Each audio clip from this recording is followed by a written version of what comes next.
látinú ìwé ìròyìn látinú ìwé ìròyìn látinú ìwé ìròyìn ló ń dé sí ojú ìwòran yín látinú ìwé ìròyìn. ẹ kú ojúmọ́ mà ẹ kú ojúmọ́ tó mú wa láàárọ̀ òní akínyìnpẹ kú dédé àsìkò táwa ilé ní ọgbọ̀n ọjọ́ oṣù ìkẹta ọdún 2016 ẹ káàbọ̀ sínú táwọn ìwé ìròyìn wa tí wọ́n sọ bójú ewé àwọn ìwé ìròyìn wa fún tààrọ̀ òní ohun tó ń lọ nílẹ̀ yìí àti ilẹ̀ òkèrè pẹ̀lú àwọn ìwé ìròyìn eléyìí tí ó gbójú ọwọ́ mi láti ọwọ́ Opinion Pluriel ọmọ Látúnjí láàárọ̀ òní ṣe lálàyé lórí kíkúrò nínú ipò ẹgbẹ́ òṣèlú eléyìí tí a pè ní ẹgbẹ́ LD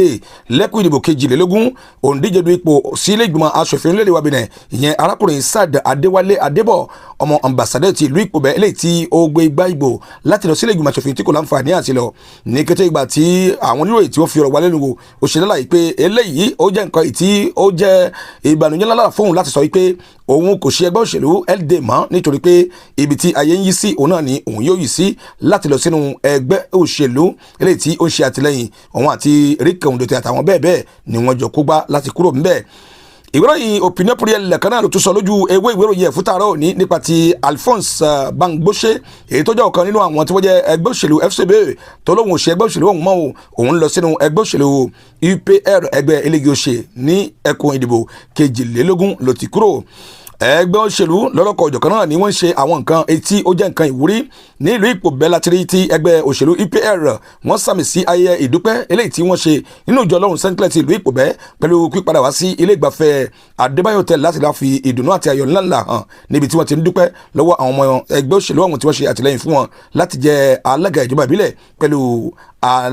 láti jẹ ipò ọmọ ilé ìgbìmọ̀ aṣòfin tí arábìnrin Amel Akpasonu tí ó jẹ. ìwé ìròyìn eléyìí tí wọ́n pè ní Opinion Pluriel ló ṣe àlàyé eléyìí sójú ìwòran èyí tí a rí láàárọ̀ òní. Ojútáyé náà ló tún sọ nípa ti arákùnrin Adéwálé Olúṣẹ́gun Saad Adébọ̀ èyí tó kúrò nínú ẹgbẹ́ òṣèlú èyí tí ó wà láti lọ ṣe àtìlẹ́yìn fún ẹni tí Rick Ondotey èyí tí ó ṣe àtìlẹ́yìn fún tí ṣe Wàdáyìn Tàlátà nínú àlàyé rẹ̀ tí ìwé ìròyìn Ojútáyé tí ó ṣe ló ti sọ eléyìí di mímọ̀ nípa àwọn ìgbésẹ̀ ọ̀tun ńláńlá eléyìí tí àwọn tí wọ́n jẹ́ ẹgbẹ́ òṣèlú ọ̀hún tí wọ́n ń gbé lásìkò tí a wà yìí. Plateau Actu tí Samson Shigosu ló kọ láàárọ̀ ní lórí àgbékalẹ̀ ètò kan eléyìí tí àwọn kan tí wọ́n pè ní dynamic àtà eléyìí tí wọ́n ṣe ní ìjọba ìbílẹ̀ ti ìlú Ìpòbẹ́ àwọn tó ń ṣe àtìlẹ́yìn fún Honorable Tájù Àkádírì náà ni wọ́n gbé ìgbésẹ̀ eléyìí ńláńlá yìí ó láti fi hàn wípé àwọn ṣetán láti dúró kí àwọn sì bá wọn polongo ìbò ní ẹ̀ka ti Tàlátà Wàdáyìn ní kòpẹ́kòpẹ́ eléyìí tí ètò ìdìbò náà tí yóò wọlé nínú àlàyé rẹ̀ tí arákùnrin Àkàndé Arẹ́nijó tó sọ di mímọ̀ ní ojú ìwé ìròyìn náà láàárọ̀ yìí ló ti ṣe àlàyé ọ̀hún ní ṣísẹ̀ntẹ̀lé. bákan náà ni ìwé ìròyìn Plateau Actu ó kọ́ nípa tí ń lọ ní kí ẹ̀ka ti ẹgbẹ́ òṣèlú UPR bí wọ́n ṣe sàmì sí ayẹyẹ ìdùnnú ńláńlá èyí tí ó kan ẹgbẹ́ òṣèlú wọn. ìwé ìròyìn tí wọ́n pè ní Determination Info láti ọwọ́ eléyìí náà ni ó ti kọ ìwé ìròyìn ẹ̀ báyìí o ọmọ Adélẹ́yẹ òṣèlálàyé sójú ìwé ìròyìn ẹ̀ nípa ti bí àwọn tí wọ́n jẹ́ ọ̀dọ́ tí wọ́n para wọn pọ̀ sínú ẹgbẹ́ òṣèlú kan èyí tí wọ́n kóra wọn pọ̀ láti sọ pé àwọn ṣe àtìlẹ́yìn fún Wàdáyìn Tàlátà tí alága wọn ti ṣe Mukaram Bankole bí ó ṣe sọ di mímọ̀ ní ojú ìwé ìròyìn náà fún ti àárọ̀ òní òṣèlálàyé pé wọ́n ní kò síbi méjì táwọn lọ ní ẹkùn ìdìbò kọkànlélógún bí kò ṣe pé àwọn ṣe àtìlẹ́yìn fún Wàdáyìn Tàlátà ní ẹkùn ìjọba ìbílẹ̀ ti ìlú Àjáwọ̀rẹ̀ gẹ́gẹ́ bí àlàyé ọ̀rọ̀ tí ó sọ di mímọ̀ ó pe àwọn ọ̀dọ́ wọn ìsákèsí wípé òun rọ̀ wọ́n o kí wọ́n wà ní orí ojú ni alákànfìṣọ́rí láti gbìyànjú kí ó lè jẹ́ pé ayọ̀ àti ìdùnnú ní ẹgbẹ́ òṣèlú àwọn yóò gbìyànjú láti mú bọ̀ ní alẹ́ ọjọ́ kejìlá ní inú ètò tó ń bọ̀ lójú ọ̀nà. ẹ jẹ́ lọ sínú ìwé ìròyìn Alágogo tó jáde láàárọ̀ òní òun náà ṣe lálàyé sójú ìwé ìròyìn ẹ̀ ní gàdàgbàgàdàgbà wípé fún ìtẹ̀síwájú iṣẹ́ láti lè jẹ́ kí iṣẹ́ náà kó máa lọ bí ó ti tọ́ àti bí ó ti yẹ àwọn iṣẹ́ ìgbàlódé tí orílẹ̀-èdè Benin tí ó gùn òun náà rèé o eléyìí tí Wàdáyìn Tàlátà ó fi ń ṣe àrólé fún ààrẹ Patrice Talon. bákan náà ló kọ nípa ẹgbẹ́ òṣèlú UPR yìí tí í ṣe ẹgbẹ́ òṣèlú UPR Renouveau ti ìlú Ìpòbẹ́ wọ́n ní wọ́n fi òkò kan ṣọpẹ́ iye méjì àbí mẹ́ta nínú àlàyé ọ̀rọ̀ tí wọ́n sọ di mímọ̀ òun náà ni pé ètò láti dúpẹ́ lọ́wọ́ àwọn tí wọ́n jẹ́ alátìlẹyìn wọn fún ẹgbẹ́ òṣèlú ọ̀hún àti ètò ìsìn ìdúpẹ́ pẹ̀lú àwọn ìbánisọ̀rọ̀ èyí tí wọ́n tún fi tó wọn létí nípa ibi tí orílẹ̀-èdè yìí tí ó ń dojúkọ.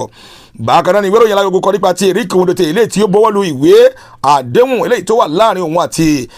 Wàdáyìn Tàlátà fún ìtẹ̀síwájú àti àtìlẹyìn tí wọ́n ṣe tán láti ṣe fún wọn fún ètò ìdìbò eléyìí tí ó ń bọ̀ ní ọjọ́ 12 oṣù tí a wà nínú èyí. Bákan náà ni ìwé ìròyìn Alágogo sọ nípa tó ṣẹlẹ̀ nílùú Abẹ́òkúta lórí ibi kábíyèsí ọba Gbádébọ̀ Alákétilẹ̀gbá tí ó ṣe fún ayẹyẹ ọdún àwọn tí wọ́n jẹ́ ẹni tí ó ti ré kọjá lọ ní ìlú Abẹ́òkúta tí ó ṣe. Àlàyé lẹ́yìn pọ̀ ní ojú ìwé ìròyìn náà fún ti àárọ̀ òní bí èèyàn bá kà láti àkàdélẹ̀ wọn láti mọ tí ó ń lọ ní ẹ̀ka jẹ̀ka. Ìwé ìròyìn Telegram tó jáde láàárọ̀ òní náà ṣe àlàyé sójú ewé ìwé ìròyìn ẹ̀ ní gàdàgbà wípé Hundete àti èèyàn mọ́kànlélógún náà ni wọ́n kóra wọn pọ̀ tí wọ́n sọ pé ó dìgbà fún ẹgbẹ́ òṣèlú LD fún àkókò yìí náà látàrí àti ṣàtìlẹ́yìn fún Rọ̀mí Àdéwàdáyìn àti Tàlátà kí wọ́n lè bá dépò ààrẹ lórílẹ̀‐èdè tí a wà nínú èyí. Bákan náà ni ìwé ìròyìn náà tún sọ nípa ìgbòkègbodò àti ṣíṣe ìpolongo ìbò eléyìí tí ó ń tẹ̀síwájú pẹ̀lú pípolongo ìbò tí Wàdáyìn tí ó ń ṣe ní ìpínlẹ̀ Àtàpọ̀rá kò ṣàìsọ nípa eléyìí.